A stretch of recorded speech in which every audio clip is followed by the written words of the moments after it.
Assalamualaikum warahmatullahi wabarakatuh. Alhamdulillahirrabbilalamin. Allahumma sholli wa sallim ala sayyidina Muhammad wa ala alihi wa sahbihi ajma'in. Amma ba'd, anak-anakku yang kami banggakan, yang dirahmati oleh Allah, gimana kabarnya? Alhamdulillah, luar biasa. Allahu Akbar. Semoga dalam naungan Allah, amin ya robbal alamin. Pada kesempatan kali ini kita akan belajar mengenai hadis.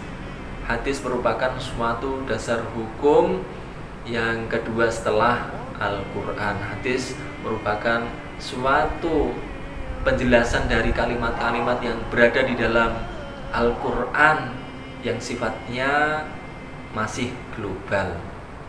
Sumber hukum Islam itu ada 4. Yang pertama ada Al-Quran, yang di semester 1 kita sudah pelajari bersama-sama.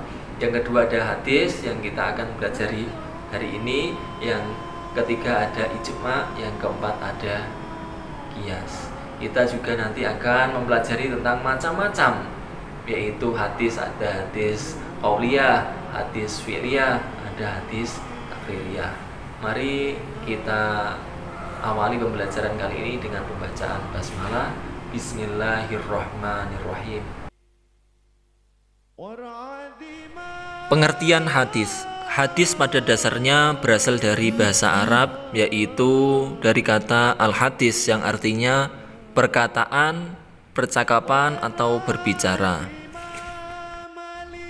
Secara terminologi, hadis merupakan setiap tulisan yang melaporkan atau mencatat seluruh perkataan, perbuatan dan tingkah laku Nabi Muhammad SAW. Hadis sebagai sumber kedua. Hadis dalam hukum Islam dianggap sebagai sumber kedua setelah Al-Quran. Ia berfungsi sebagai penjelas dan penyempurna ajaran-ajaran Islam yang disebutkan secara global dalam Al-Quran. Bisa dikatakan bahwa kebutuhan Al-Quran terhadap hadis sebenarnya jauh lebih besar ketimbang kebutuhan hadis terhadap Al-Quran. Kendati demikian, seorang muslim tidak dibenarkan untuk mengambil salah satu dan membuang yang lainnya, karena keduanya ibarat dua sisi mata uang yang tidak bisa dipisahkan. Untuk mengeluarkan hukum Islam, pertama kali para ulama harus menelitinya di dalam Al-Quran.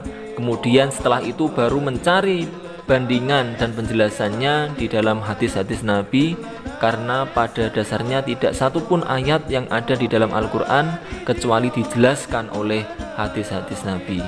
Dengan sinergi beberapa ayat dan hadis tersebut, seorang ulama bisa memutuskan hukum-hukum agama sesuai dengan persoalan yang dihadapi. Macam-macam hadis, ada hadis qauliyah, ada hadis fi'liyah, dan ada hadis taqririyah. Hadis qauliyah. Hadis qauliyah merupakan segala bentuk perkataan atau ucapan yang disandarkan kepada Nabi Muhammad SAW. Dengan kata lain, hadis tersebut berupa perkataan Nabi yang berisi berbagai tuntunan dan petunjuk syara, peristiwa-peristiwa dan kisah-kisah, baik yang berkaitan dengan aspek akidah, syariah maupun akhlak. Hadis fi'liyah. Yang dimaksud dengan hadis fi'liyah yaitu segala yang disandarkan pada Nabi berupa perbuatannya yang sampai kepada kita. Hadis takririyah. Yang dimaksud dengan hadis takririyah yaitu hadis yang berupa ketetapan Nabi Muhammad SAW terhadap apa yang datang atau yang dilakukan oleh para sahabat Nabi, membayarkan atau mendiamkan suatu perbuatan yang dilakukan oleh para sahabat tanpa memberikan penegasan apakah beliau membenarkan atau mempermasalahkannya.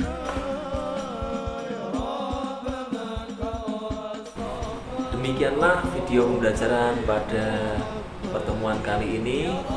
Nantikan video pembelajaran yang lainnya.